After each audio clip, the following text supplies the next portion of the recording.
Avant de commencer le chapitre sur la trigonométrie, nous allons d'abord faire quelques révisions. Tout d'abord, nous allons nous exercer sur les angles. Je vais tracer un triangle équilatéral ABC.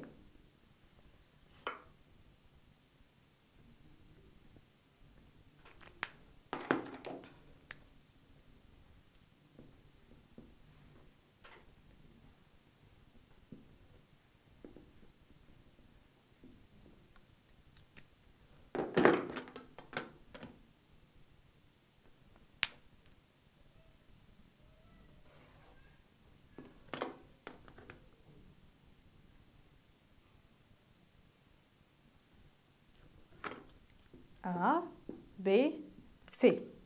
Maintenant, on demande de calculer la mesure de chaque angle. On sait que ABC est un triangle équilatéral. Donc, tous ces angles sont égaux. L'angle A est égal à l'angle C, est égal aussi à l'angle B. Égale B, égale C. Voilà. On sait aussi que dans un triangle, la somme totale des angles est égale à 180 degrés. Donc, on a A plus l'angle B plus l'angle C qui est égal à 180 degrés.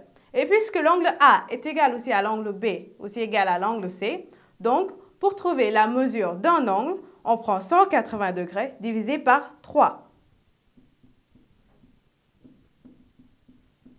180 degrés divisé par 3. On obtient 60 degrés. Donc, l'angle A mesure 60 degrés, l'angle C aussi, l'angle B aussi. Donc, dans un triangle équilatéral, la mesure de chaque angle est égale à 60 degrés. Maintenant, on va passer à l'activité suivante. Là, il s'agit d'un triangle isocèle.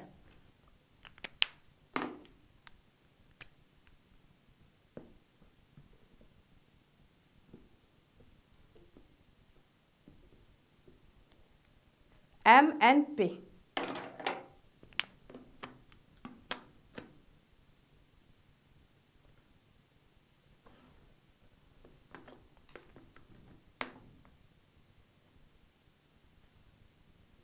Voilà. M, N, P. On nous donne la mesure de l'angle au sommet, celui-là, qui est égal à 70 degrés. On demande de calculer la mesure des angles N et P. Déjà, on sait que MNP est un triangle isocèle. Donc, les angles à la base ont la même mesure.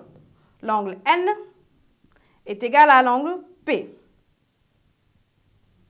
Et puisqu'on sait que dans un triangle, la somme des angles est égale à 180 degrés, donc, on peut trouver la somme des angles N et P. N plus P égale 180 moins 70.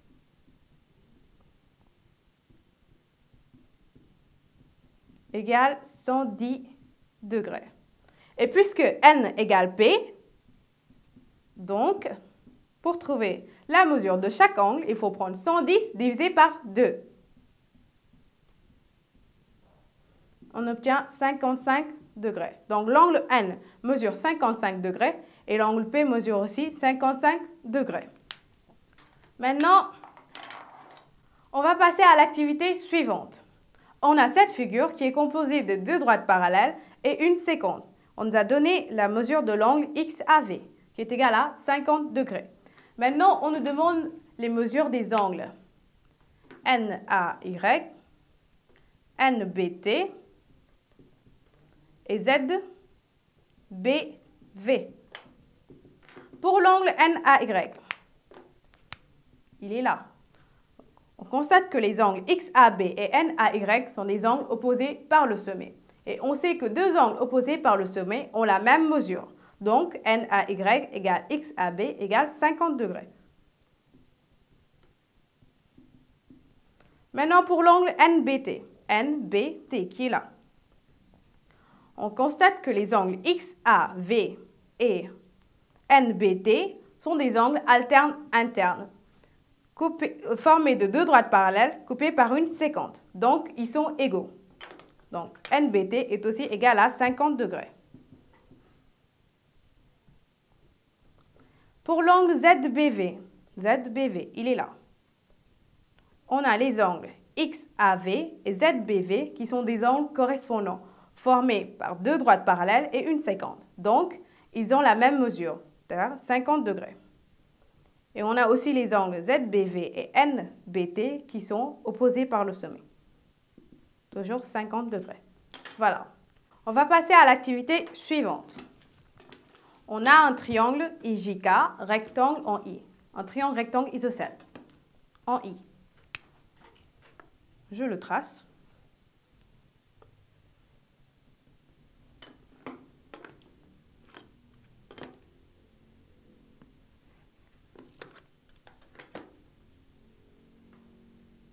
Le point I. Il est aussi isocèle en I.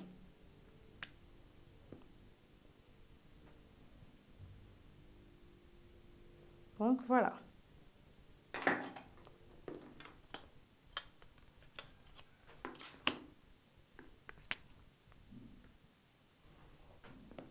J et K. On nous demande la mesure des angles I, J, K. Déjà, on sait que IJK est un triangle rectangle en I. Donc, la mesure de l'angle I est égale à 90 degrés. Donc, I égale 90 degrés. Maintenant, puisque IJK est un triangle rectangle, donc la somme, les angles aigus sont des angles complémentaires. Leur somme est donc égale à 90 degrés. Et puisque IJK est aussi isocèle en I, donc les angles J et K sont égaux. Donc, J égale K. Voilà. Maintenant, pour trouver la mesure des angles J et K, il faut prendre 90 degrés divisé par 2. On obtient 45 degrés. Donc, l'angle J est égal à 45 degrés et l'angle K est égal aussi à 45 degrés.